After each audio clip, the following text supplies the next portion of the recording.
From the Richmond Journalism Studio on the campus of the University of Illinois. This is Hear My Voice, Special Edition.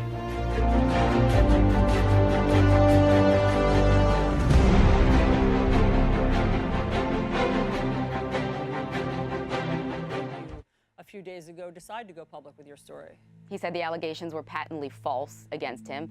I knew otherwise. I knew what kind of guy he was. He said he would help me. He wanted to help me. I thought, wow, he's going to be a mentor for me. And I said, you know, I will go up and meet with you in your office, but you are not allowed to touch me. And he said, ah, ha, ha. He kind of laughed it off, and he shook my hand, though, and he said, I won't. He invited me to a business meeting that we were supposed to talk about career stuff, and we were supposed to meet in the lobby. And when I got there, he wasn't there. He called me and asked me to come to his room. I remember the lurch when I went to the desk and I said, Mr. Weinstein, is he on the patio? And they said, he's in his room. And I was like, are you kidding me? I felt really uncomfortable. I tried to sort of skirt out of it afterwards, but he wanted me to stop by his apartment with him quickly while he ran up to get something. I showed up at the restaurant and it was just her. She then led me up to a room. She said, his meeting's going over, so let's just go up to the room. I thought we were meeting at the bar, which we did. And then he told me, okay, we're going to my room now, after a few minutes of conversation about movie roles. He wanted to fly me to New York and give me a role in Sarah Jessica Parker's new film. He alternated between that and asking me to give him a naked massage in the bed. He went to the bathroom, came back out of the bathroom in a robe, and asked me to give him a massage. But when we entered the bedroom, and the whole time he's talking, and it never stopped, you have to understand this, what he had going on, what projects were coming, what he thought I would be right for, he dropped his robe, went into the bathroom in front of me, and began to use the toilet. I said I wanted to go. He left the room again, and this time he came back fully naked, and he was blocking the door. On the table, he had a bunch of papers, and he said, listen, these are contracts for my next 3 films. I will sign them right now, but I want you to have a threesome with me and my assistant. Hello, and thanks for joining us for our special edition of Hear My Voice. Today's show, Boundaries Crossed and Undefined. I'm Shani Ben-Ezra. And I'm Joe Longo.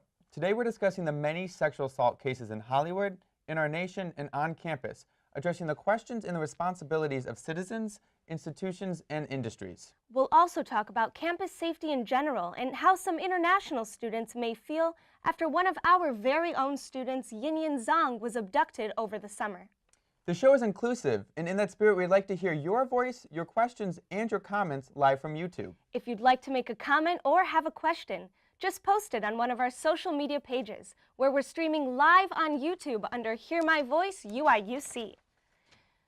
We begin with sexual assault allegations that are sweeping across our nation far and wide, from accusations running rampant in Hollywood to Capitol Hill and now within newsrooms and from podiums of a famous conductor. In many ways, the voices of victims began at the beginning of October, when multiple women came forward to accuse Hollywood producer Harvey Weinstein of sexual misconduct. Since then, many high-profile men in various industries have been fired, suspended, or resigned after being accused of inappropriate behavior.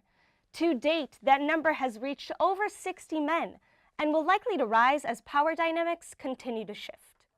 Days after the bombshell report accusing him of sexually harassing women, this morning Harvey Weinstein is out of a job. Explosive allegations coming from this 10-month-long investigation by The New Yorker, while at the same time, 2 of Hollywood's top stars, Gwyneth Paltrow and Angelina Jolie, are telling the New York Times they were harassed by Weinstein too.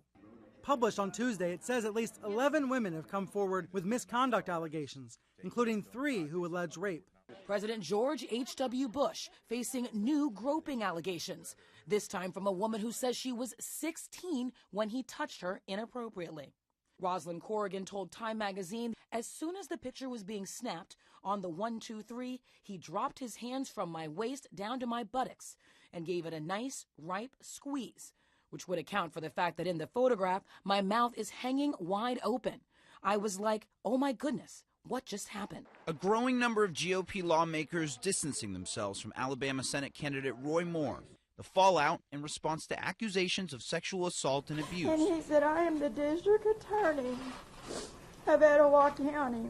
And if you tell anyone about this, no one will ever believe you. A new woman is coming forward this morning to say that Senator Al Franken groped her years ago. To put all of this into context, Stephanie is the 5th woman now in a period of around 2 weeks to accuse Senator Franken of inappropriate touching. Alarming new allegations of sexual misconduct emerging against Matt Lauer, a former NBC employee, telling the New York Times that in 2001, Lauer summoned her to his office, locked the door, and sexually assaulted her. She says she never reported the incident because she felt ashamed and feared losing her job. You wonder why there's only 21 women in the Senate, or why there's no women running Hollywood studios, or there's hardly any women running major businesses. Well, when you have work environments where people feel like they can't get ahead without having to put out, that's what happens.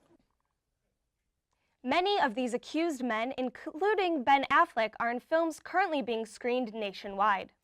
And it's even impacting moviegoers nearby.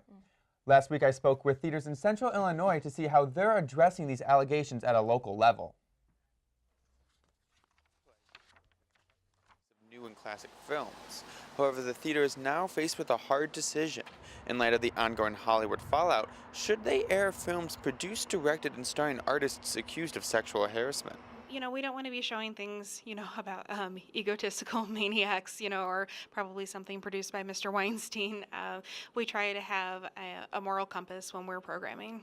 Jessie Seitz is the staff coordinator and assistant programmer for the Art Theater. She works with their booking agent to select films available to screen.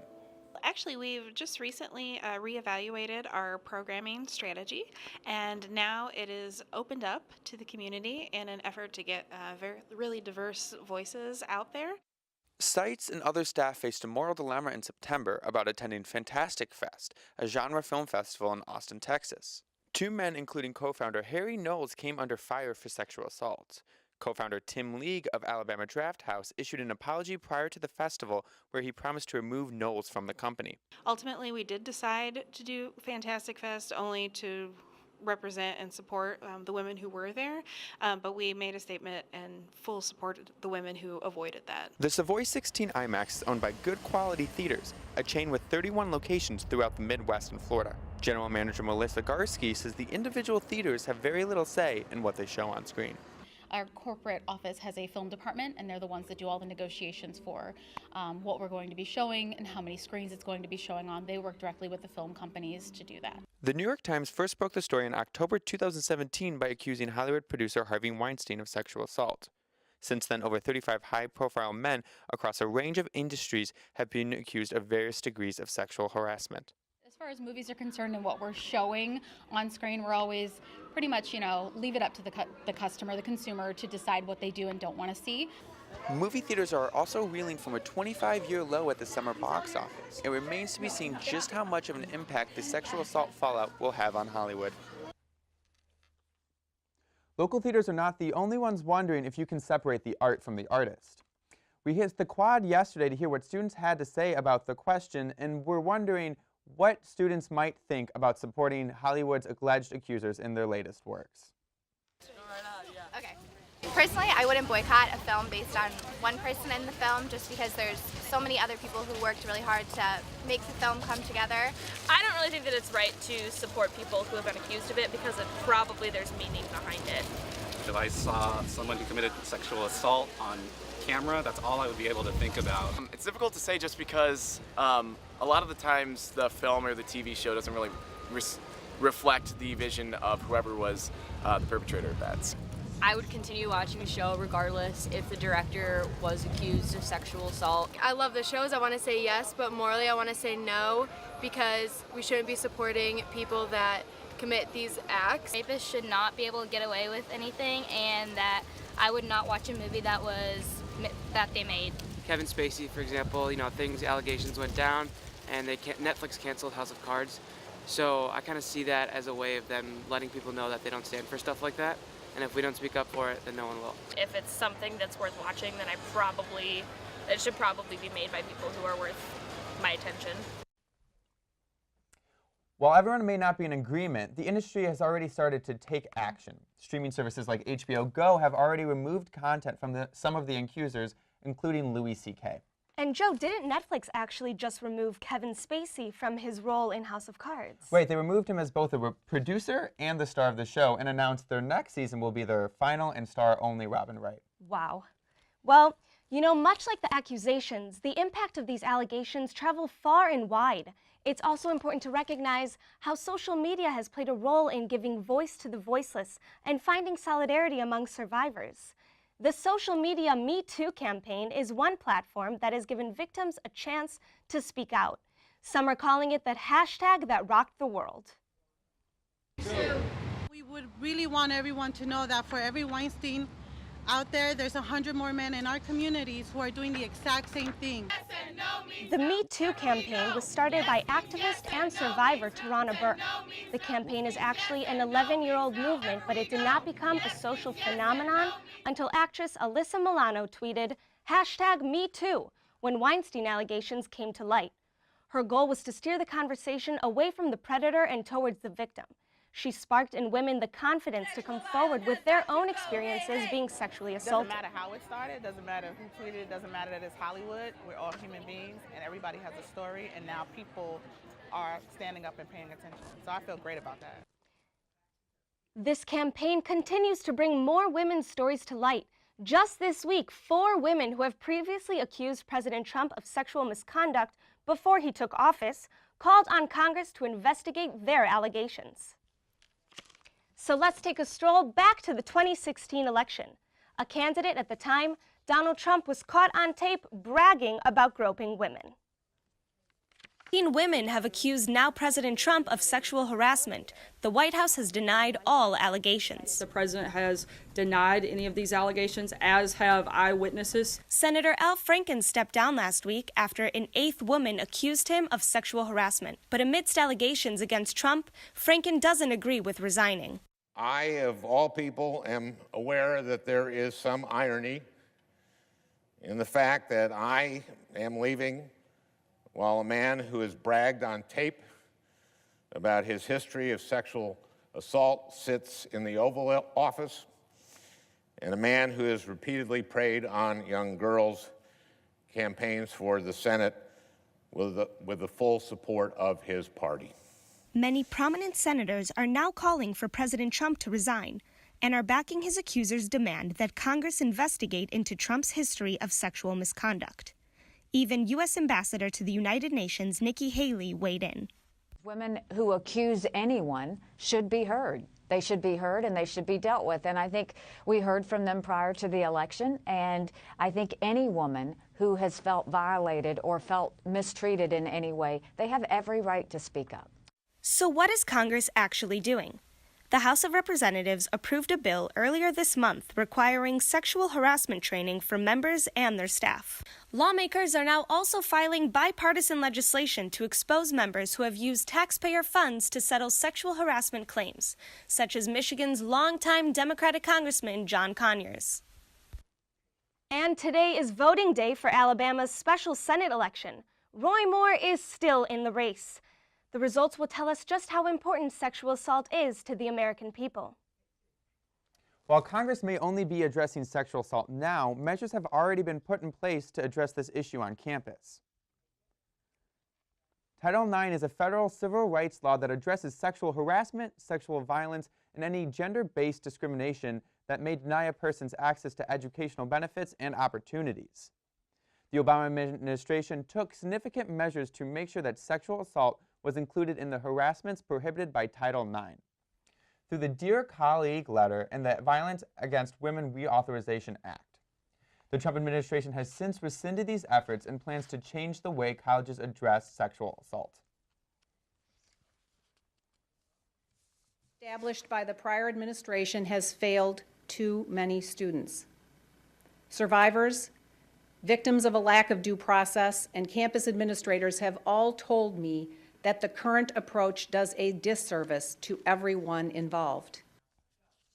Critics believe this new guidance will deter progress on campus sexual assault and discourage survivors from coming forward from reporting.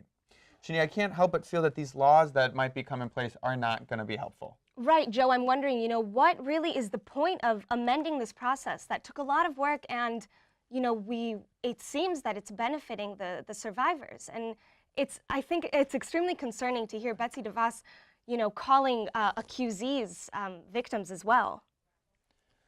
It's just, it's disheartening because we've made a lot of progress throughout the years. And Right. hopefully we can continue to move forward. We're going to take a quick break, but when we come back, we're going to be joined by a live guest to tell her story of surviving sexual assault. And we'll take a closer look at what exactly campus police are doing to keep students safe from all crimes on campus. We'll also revisit the ongoing aftermath of a visiting scholar's kidnapping and the effect it's had on campus security measures. Is campus still a safe place for students? We'll discuss this and more when we come back. Everything starts out small. The things that hurt us, they all start from somewhere.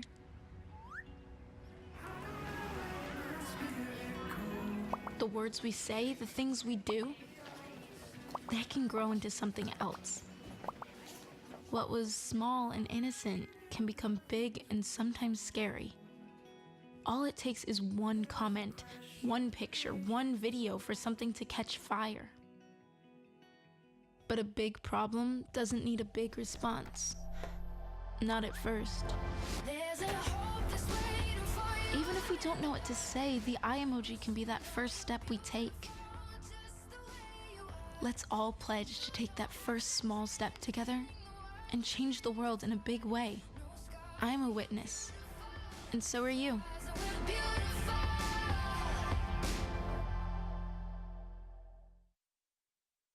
Bye-bye. Hi. Hoping for a crisp breeze to help keep you alert. Oh, he took a sip of water too. That'll probably help. You were probably going to turn down the radio too, so you could focus, right? Probably okay isn't okay. Right. If you see a warning sign, stop and call a cab, a car, or a friend. I think the water line is what really drove it home. I blew on him. So we were walking to school. I started thinking about lunch. Mom packed me turkey and cheese. She's I really want smart. cheese pizza. Sometimes her mind wanders. We should have a sleepover. I remember saying, Laura? I think I heard Mom say something. The sign says don't walk. Sometimes it's so overwhelming. I really hope she doesn't I have really another hope I bad don't day have at another school bad day at today. school today. When you can see learning and attention issues from their side, you can be on their side. Go to understood.org, a free online resource with support and tools to help your child thrive. Welcome back to Hear My Voice Special Edition, Boundaries Crossed and Undefined. Before the break, we discussed sexual assault on the Hill and in Hollywood, but now we're moving to assaults on campus and what universities are doing to increase safety. Research shows that 1 in 4 women will be sexually assaulted while in college. According to national statistics, 88% of these women will not report it. I told this administrator I was violently raped, and we're sitting down at this point, and she looks at me and she's like, "Rape is like a football game, Annie, and if you look back on the game, what would you do differently in that situation?" I was expecting resources, I was expecting support, and instead she gives me this metaphor or that rape is football, and it made no sense. And I asked her, no, rape is not like football at all. And she's like, well, were you drunk, and what would you have done differently if you could replay the situation again? And I was just getting blamed and blamed and blamed for this. The Hunting Ground is a Netflix documentary that reports on the epidemic of sexual assault on college campuses and school officials' efforts to cover up these crimes. There are federal policies in place to protect victims of sexual assault on campus, which in many cases, administrators ignore and focus instead on protecting the reputation of the institution. In addition to Title IX that we mentioned before break, the Clery Act requires colleges that receive federal funding to provide transparency around campus policy and statistics. Failing to report an incident in a timely manner is a violation of the Clery Act and can warrant a $35,000 fine. CU Citizen Access and the Daily Illini reported that in 2016, University of Illinois officials neglected to forward student reports of sex offenses to university police for months. The issue of sexual assault on campus goes beyond the act itself. The culture of victim blaming and institutional negligence is failing victims across the country, and silencing survivors does little to nothing to make the problem go away. One individual who would not simply let the problem go away in the media is singer, producer, author, and sexual assault survivor Myra Smith. She's live with us via Skype from the state of Virginia. Myra, thank you so much for joining us. Thank you for having me. Myra, can you first briefly tell us about your story of being a survivor? Well, I was assaulted or raped actually at the age of 6, first, and then as an adult at the age of 26. And I do believe with true conviction that silence is deadly. And so often when we talk about sexual assault, we often ask the question, or why didn't people report? But as we're realizing, that's not necessarily a great question to ask. What are your thoughts on that? Well, I know that in my case, when I was a child, I was forced to keep quiet. It was a family thing, and they decided we were going to keep it in the family. And unfortunately, by doing that, I was the first of 7 in the family to be raped by this individual. Myra, I'm so sorry to hear about that experience, and thank you again for even being willing to share this with us. You know, I'm wondering, what do you think is the biggest problem and most important solution to stopping these instances of sexual abuse? Really, like I think I heard you say, is to report it, is to speak out. Again, like I always say, silence is deadly. Even though it's such, when it happens to you, you to keep quiet. You want the shame that comes upon you. It makes you want to keep quiet. You have to speak out. You have to tell somebody. Have to find somewhere that is safe. Get with others. There's so many women this happens to. When I speak to women and I get in groups of women, to me, you can't get in a group of 5 women and not find at least 2 women that have been sexually assaulted. So it is more common than you think. And so I am my sister's keeper. And so I know that if you link up with other women, we are strong and we overcome by each other's testimonies. So we can get together and we are stronger together. If we bind together and we tell each other stories and we tell these stories together and get the word out, we will, bring shame to them instead of them bringing shame to us. And finally, we want to talk a little bit about your project. We understand that you've used this story to help others in your art. Yeah. I have songs that I talk about it. I wrote a book about it. And then I have a web series called Her Turn, where I got together with a group of women who are willing to share their stories. And we are telling it. We are not being quiet. We are telling the stories of our rape. We're telling the stories of our overcoming.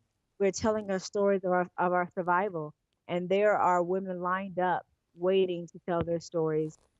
This web series will go on for probably way past me, because there's so many women and men, just women, men, boys, girls, all kinds of people who have been abused and are waiting to tell their stories, waiting for the platform to be able to tell their stories. Right. Well, thank you so much, Myra, for your courage in telling your story and for joining us live today to share with us all that can be done and what you are doing to fight for survivors. You truly are giving a voice to survivors, Myra, and we can't wait to continue seeing your work as it goes on. I appreciate you.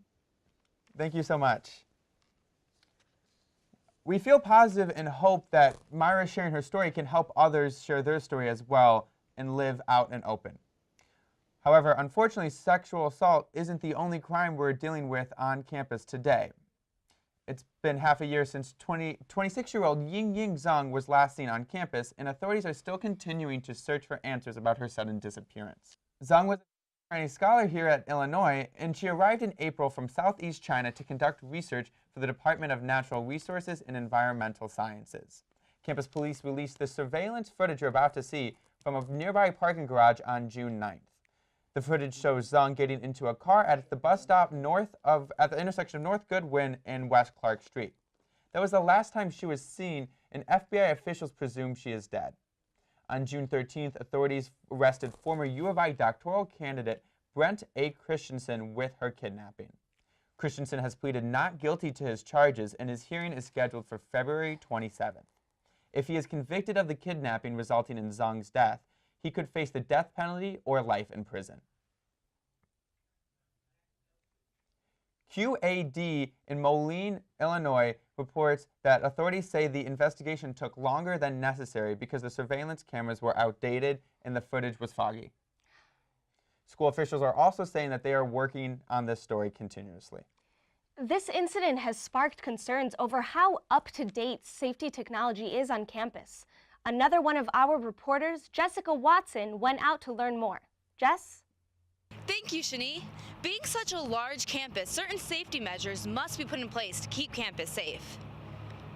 The Daily Illini reports the University of Illinois has over 1,400 cameras installed across the university campus. In Yingying's case, the security camera that recorded her kidnapping was located right on the edge of campus, between Richmond's studio and the Siebel Center for Computer Science. This call box was 5 feet away from where Yingying was kidnapped. Since then, campus police have added 50 more cameras around campus. The security cameras have been an ongoing project since before Yingying and have been continued to be implemented after. Police spokesman Patrick Wade explained to me how the cameras have been crucial in many cases around campus, in both capturing an image of a suspect, vehicle, or even the crime itself. University police have installed around 675 emergency phones on campus. These are extra helpful because when called, they connect you directly to emergency services. Cell phones are less reliable than landlines, so thank goodness we have these call boxes to use in case of emergency. Do not hesitate to use them. And remember, it is our responsibility to help out the police and our campus when we can. Reporting for Hear My Voice, I'm Jessica Watson. Back to you in the studio. Thank you for that report, Jess. News of Zhang's kidnapping has disturbed those all the way in China as well as international students here on campus. Hear My Voice investigative team Olivia Schmidt and Stella Yu have more. Was that Yingying Zhang's parents weren't the only ones affected by her sudden disappearance. We sat down with 2 international students who say Zhang's kidnapping continues to rattle them almost 6 months later.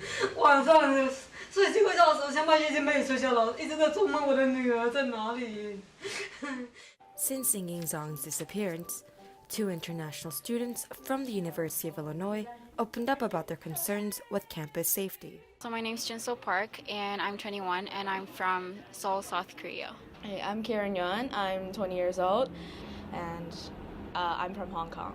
Both Yuan and Park were staying in Champaign over the summer when they first heard about Zhang's disappearance. I didn't think that it was going to be a huge case. I thought that the police would find the car soon and then the student will be found. Having someone disappear and not having to find them, it concerns me a lot. Park began to have concerns about campus safety as she recalls her experiences during her first year in the U.S. as a freshman international student. I didn't really get educated that much on campus safety. They focus more on violence, but they don't really do much on campus safety. Yuan believes that Zhang's case helps bring awareness for new improvements with campus safety here at U of I. I think we should definitely install more cameras or just have more patrols, more police officers around here, and that will definitely help us with our safety concern. Park takes extra precautions around campus to keep herself safe when she is alone. Tell my friends to keep safe, and if I do have to walk around alone at nights, I just walk fast and usually take the bus when it's too late, take safe rides. Park and Yuan hope to see change with campus safety on behalf of the international student community. As our community continues to grapple with Zhang's disappearance, we hope her story raises awareness about the importance of campus safety. Back to you in the studio, Joe and Shani.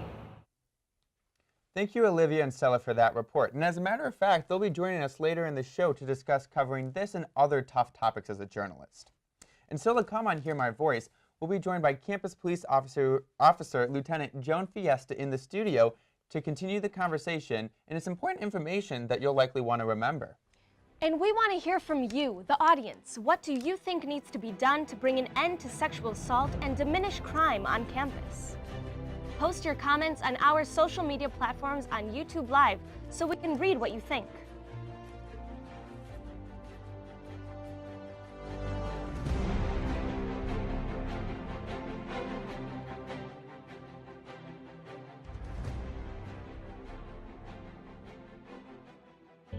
I realized that I'm not perfect, but it all really started to change because you judge me for having a problem.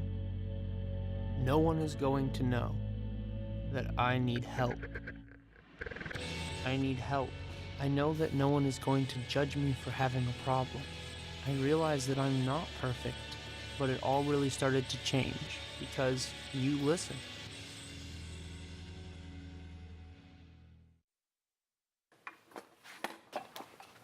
Did you hear about the pony with a sore throat? He was a little horse. Can I tell you a cat joke? Just kidding. Why couldn't the Wait. Why was the basketball court all wet? Why? Because the players kept dribbling all over it. Where did cats go on vacation? New York.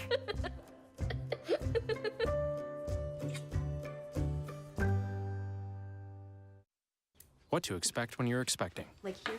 a teenager. Today, I'm going to show you how to teen-proof your home. First step, hide the car keys.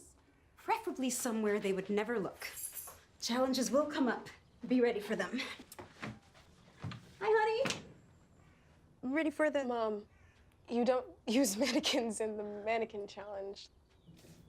You don't have to know it all to be a perfect parent. Thousands of teens in foster care will love you just the same. Welcome back to Hear My Voice Special Edition, Boundaries Crossed and Undefined. Lieutenant Joan Fiesta will join us shortly. But first, Hear My Voice reporter Kane Walters sat down for a conversation with Campus Police Public Relations Officer Patrick Wade. They discussed what still needs to be done on campus to make it safer for students. Kane? That's right, Joe. Answers that pretty much offer some really important information that all students on campus should know. If you get a campus safety notice, that's a crime or incident or series of incidents that we've determined in some way present some kind of ongoing threat to the campus community. Even with the Illini alert notifying students of the danger, he also explains how the university standards can make cases hard. It's difficult because there's different standards of evidence used. So for us, we have to be sure beyond a reasonable doubt in the criminal world that something has happened for someone to go to jail for that. With the student discipline, more than 50% of the evidence, it's more likely than not that something did occur. He also says that campus safety isn't just up to the police, it's everyone working together. Live in the newsroom for Hear My Voice, I'm Kane Walters. Back to you guys in the studio. Thank you, Kane. That was really some great information. Absolutely. So we want to continue the conversation with Lieutenant Joan Fiesta from the University Police Department. Thank you for joining us. Thanks for having me. So can you first explain a little bit about your background with the police department? I started working for the police department as a student patrol officer back in 1991, and then got on with the department in 93. And are you a graduate of the university? I am. What year? So 93. Nice. Yeah. And so how have you seen safety on campus change from when you were a student to your role now? The campus has grown tremendously. When I was a student here, we had about 36,000 students, and now we have about 45. So with that population explosion, we've seen a lot more starting to happen on campus, and the campus area itself has not grown. So there's 9,000 more people in a smaller area. So we've had traffic congestion, we've had pedestrian issues. So some of the safety issues have really taken hold. And officer, I have a question. I'm just wondering, with your background and then the work you're doing now, what really inspired you to be a part of the police department? Actually, working for student patrol was awesome because you had actual connections to the police, and you got to see the good that police do and some of the fun things that they get to do. But also with the university itself, just the service to its students. And policing in a university environment is a little bit different than municipalities because you get to work with really great people who are going on to the next phases of their lives, and you get to be a part of that. So can you explain kind of what is really the police's role in students' lives that they can understand? We're educators as well as police officers. When students come to university, they are here to learn how not only the academic side of things, but also living life freely. And we get to be a part of that and helping people make wise choices. And so moving on to this year, what have been some of the main issues that your department has been addressing? Theft is always the big issue because it's so prevalent. It's the #1 crime that we have on campus.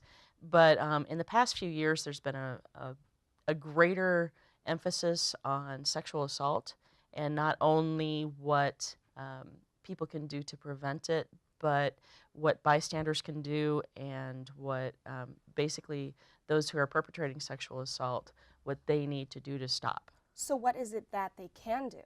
Well, with bystander intervention, we do find that when bystanders can intervene in a situation that they see is going badly, that's a really great preventative measure because it can snap people out of some bad behaviors. It creates kind of a buffer for people. And we've always taught prevention, and we've really focused on the potential victims. But now we're starting to teach people how to be better partners and not be perpetrators. So what does bystander intervention look like? How would you recommend to a student to intervene in a safe way? In a safe way, just have the words for it. Look, I don't think that this is going right. You said that you want to do this. I'm noticing that you're behaving in this way. This is not you. Let's take a break and let's get you out of here. And this is both for people who are displaying bad behaviors or somebody who is not recognizing those bad behaviors. And do you believe that there is enough training on this campus for either incoming students or students throughout their experience at Illinois, both with sexual assault prevention and with bystander intervention? I think we have a good start with FY Care. FY Care was there long before mandates were there. But I think what we're lacking on the campus, and really needs to be an initiative, is an ongoing conversation. So the mandate is there for the first year, but throughout a college career, we want that conversation to continue. Absolutely. We would hope the same. And so we want to move on to another point. The university is known for their unofficial St. Patrick's Day celebrations each March. As a student, was this something that was active when you were here? No, I'm that ancient. Unofficial had not yet been put into place, but it really blew up several years ago. I was a sergeant, and we were not prepared for what came. There were intoxicated people in the classrooms, all over the quad. 4th Street was undrivable because people had taken over the streets. So what the university did was try to create a positive change in students. We did a major crackdown with the cities on the bars. So Unofficial really lived in the bars at that point, but when we cracked down on the bars, it then moved to apartments. So it became somewhat unmanageable from an enforcement perspective. So what we really work to do is educate students on good drinking habits, how to contact us. Came up with an amnesty policy regarding Unofficial because we didn't want people dying. We didn't want people to be fearful that they're going to get a ticket and somebody dies. And so I've only recently learned that some places that we consider part of campus are actually part of campus town. So for instance, near CAMS, that's not actually campus jurisdiction. How does that relationship work? We have a very close working relationship with the city of Champaign and the city of Urbana.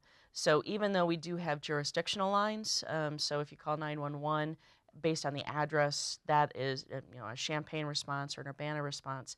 But because we do have such a close working relationship, we help each other out. And can you go into further explanation on the amnesty laws? Amnesty, so basically if a friend, you're drinking and a friend is in a medical emergency due to alcohol or another substance, if you contact the police and help the police and ambulance get this person to the hospital, we do not issue tickets. And did that come out of Unofficial specifically? It came out of a lot of different conversations, but Unofficial was a part of it. And so we want to shift again to sexual assault. As you mentioned, it's been an ongoing conversation. What do you think is a reason that it's becoming to the forefront today? I think a lot of things, when President Obama made it a national effort, I think that really set a lot of things in motion. On this campus, we had been doing a lot of things, but like I said, when President Obama and Vice President Biden really took a look at college sexual assault, I think our campus responded beautifully with the student government that was in place and the It's On Us campaign. We even got Vice President Biden to come visit us. I think those conversations, we needed a leader to actually start that.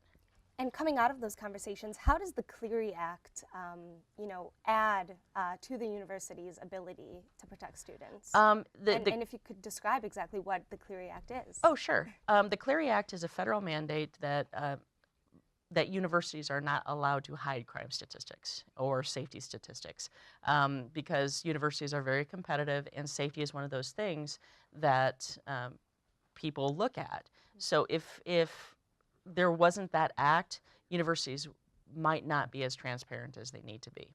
So what we work to do is give people the statistics, give them what's going on campus so that they can make positive choices through the Clery Act.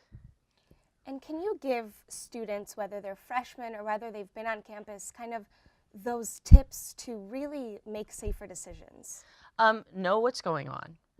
If you get a campus safety notice from the chief of police, don't just say, oh, this is just another campus safety notice, but take a look at the links that are in there. There's interesting information on bystander intervention, how to protect your things from burglaries. Also go to our website and our social media page. Our public information officer does a great job at putting out tips. He's pretty amazing. But also be aware of your surroundings at all times, and don't be afraid to say no to somebody. If somebody's harassing you or causing a problem, stand up for yourself. Well, we want to thank you so much for coming on with us. Is there anything last you'd like to add? No, I appreciate the chance to talk with you on this. Perfect. Wonderful. Well, thank you so much for being here. We appreciate you taking the time and providing us with such useful insight. I'm going to grab that in 2 seconds.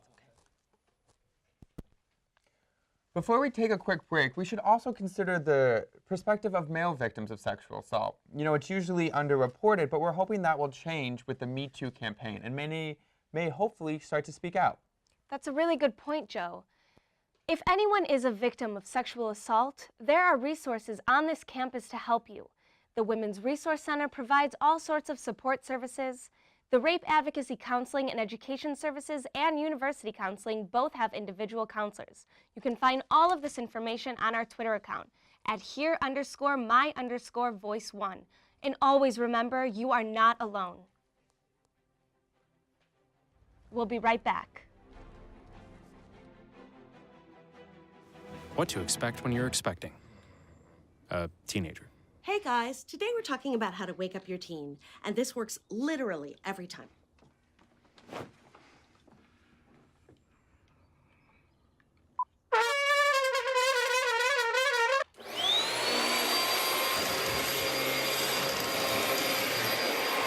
Give kisses.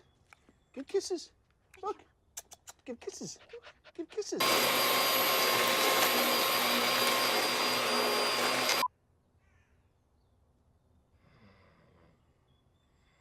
You heard how loud that was. I know, Stick to that. I heard.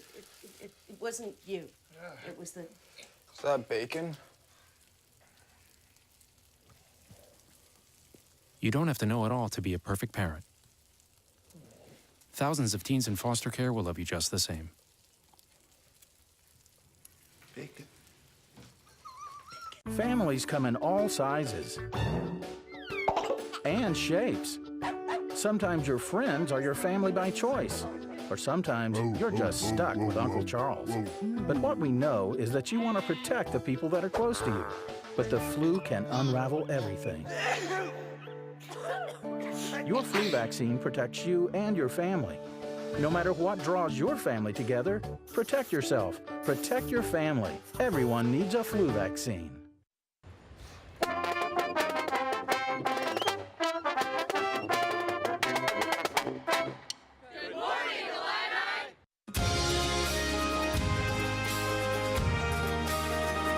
Good morning, Illini. Hey, good morning, Illini, and selamat pagi. Hey, Mike's Good morning, Illini. Stand by. Welcome back to Hear My Voice Special Edition, Boundaries Crossed and Undefined.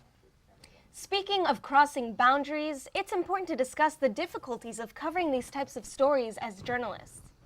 We all bring our own perspectives and feelings to each and every story that we cover, even when we do try to remain objective. Hear My Voice reporter Stella Yu and Olivia Schmidt are here to talk about the challenges that student journalists face while covering certain stories on campus. There's the story of students lending their voices to the protests of sexual assault. And then there's the international story of the aftermath of Ying Zhang's disappearance and the fallout that has caused since then on campus. Let's begin. So, what challenges do you think stories like these bring to a student journalist? Well, first of all, I'm an international student, so when I covered Ying Zhang's disappearance, it was definitely like a topic that's very sensitive, and knowing that it hits home for many of the international students, it was kind of hard to not be emotional about it and have to be very objective and make sure I don't go too deep to go deep inside myself and be very just make sure I get their story out through my voice. Right, and Stella, when you covered a story that does hit so close to home, what did you do to make sure that you did remain objective and that you weren't getting too involved in the story? I think what I did was to remember that I'm a reporter and I have to take myself out of the story and I have to tell their story and not mine, and I have to make sure I don't get myself too involved into it. Right, and I think we definitely saw the outcome with your wonderful reporting. Thank you. Yeah. And Olivia, as a student on campus, is it hard to cover stories about other students? I mean, this was just such a horrible story, we all know, and so it wasn't fun to cover this story, but I think it's so important that we raise awareness about these type of things and so that it brings about change. So it was difficult, especially because it was just such an emotional thing. It was one of our own, and it happened 1 mile away from our house. I mean, yeah. Olivia, and I know you have actually reported on other issues such as sexual assault that we've covered today pretty thoroughly. I'm wondering, what is that experience like? So I did a story on this a couple years ago, and I didn't go about it trying to find a survivor. I interviewed someone on FICARE, and through that I found that many of the FICARE facilitators are actually survivors of sexual assault. Wow. So through finding out information about FICARE, someone came forward and shared their story with me, and I was truly impacted by that, obviously, and touched by their courage and wanted to get their story out. So I think it's so important that we continue to talk about this. We're seeing that nationally even, that survivors are coming forward, and that's part of the work of journalists. So I think that's so important. Yeah. And so both Ying's story and that of sexual assault on campus are major issues that you don't always see an immediate impact on. How do you take on a story when you don't necessarily know the end goal yet? I would say, just following it step by step, every time that there's a new lead, continuing to cover it, continue to research about it, continue to hear from others and have others come forward to you. I think that's extremely important. And if the story doesn't get out, then just keep reporting on it. Just expand the stories more and more to make sure it gets out there. Right. And I'm wondering if reporting on a story such as sexual assault or this awful kidnapping, when you don't see an immediate change, whether that's from the administration level or through court hearings, how does that feel as a reporter who is so invested and you just want to see something come out of it? I mean, it's obviously extremely frustrating. We hope that through our work we can bring about change, but that doesn't necessarily mean it happens quickly. So again, what Stella was saying is staying with the story, continuing to report on it, hoping that it brings about change, hoping that it raises awareness. That's our job, and so we have to remain vigilant. We have to remain persistent, and I think that's important as journalists. So that's something I've always kept in mind, even if I don't see it right away. Know that small steps sometimes is the key as well. Stella, do you have anything to add? Yeah, well, pretty much what Olivia said. Persistency is really important. We have to continuously report on it to make sure it gets out there, and I think that's the key. Of And course. Stella, as an international student working on a story about other international students, is it important for you to be covering topics that you have a personal connection to? Definitely that's a little complicated because it does kind of connect with me, but I always have to remember that I can't be part of the story and I have to step back and view it as a third-person perspective. But it definitely feels kind of more comforting to know that more people are willing to talk about it, and And for both of you, I don't know what professional experience you've had so far, but what have you seen either the biggest difference between, student reporting and then out there in the real world? You know what? I don't think there's much of a difference, Shani. I really think that our teachers are doing great things and teaching us great work. And I don't know about you, Stella, but when I go out and cover these kind of stories, I don't feel like a student. I feel like the work we are doing is so important that it doesn't feel like I'm a student. I feel like I'm a reporter. And I don't know about you, but that's personally how I feel. And that's a large part due to the amazing staff we have here. So I don't think there is a difference. What do you think? I mean, you guys are journalism students. What do you think when you go out and report these important stories? Yeah, I have to agree. I mean, even though we are reporting from campus and that automatically sets us into, the student mode and focusing on the campus community, I do think that the work we're doing resonates with beyond just the campus community, with the Urbana-Champaign community, with Illinois. We're talking about whether it's state politics, campus politics, no matter what. And we know that these local stories also have national connections. So I completely agree. And I think it's so important that we continue to take national stories and bring them local because they always apply to our local communities and to campus. So that's what this show is all about, right? And I think we're doing a great job of that. So how do you do that? How do you take a national story and somehow localize it? well, I think our school has so many international students, and we have so many students from different places around the world. And I feel like national stories, any national story could be localized here. I'm sure there's anyone from any part of the world to actually go to this school. And the things that we cover have to do with the things that happen on campus too. So I think anything can be localized here. Yeah, absolutely. Well, thank you so much for joining us. Is there anything else you'd like to add about covering journalism here on campus? I think we covered everything. Yeah, I would just say, obviously, the Ying Ying story and then these stories of sexual assault that are coming out, they're difficult stories, but it's important that we take our emotions out and shed the light on the people we're covering because they're the ones who have the courage and they're the ones who are coming forward. So we appreciate their viewpoint, and yeah. Thank you so much, Olivia and Stella. Thank you for joining us. We will be right back.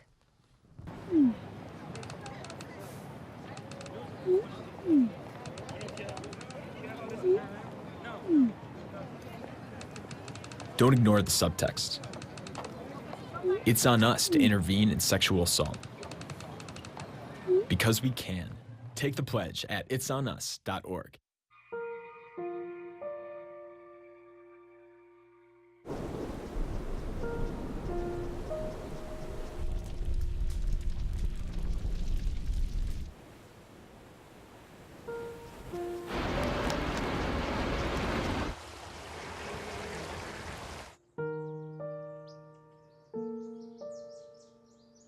Don't wait.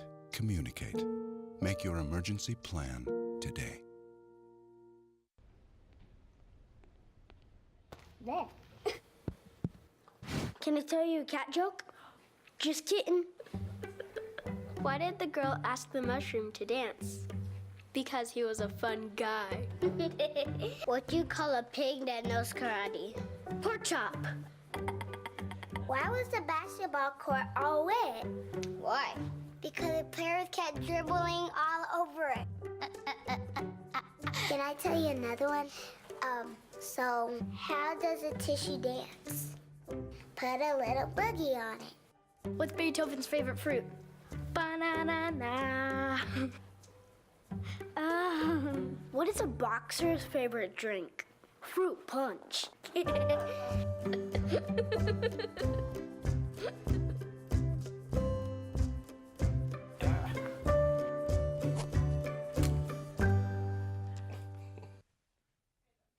Well, that was really interesting, and I think, Stella and Olivia helped us gain insight into the real issues and difficulties in covering these types of stories. And I think it's also important to remember that it's not always just about us as well. So we want to reach out to you. Do you have a story that you want to share? Hear My Voice is always looking for stories, writers, reporters, and editors, as well as web designers. If you visit the website, you'll also see that there are really cool things like cooking for college and a creative corner for stories and performances from the arts. In just a few seconds, we'll tell you how you can join Hear My Voice and help this world become more educated and aware of the voices in masses and their stories from the margins. I'm Shani Ben-Ezra. And I'm Joe Longo. Thank you for joining us, and have a great day, everybody.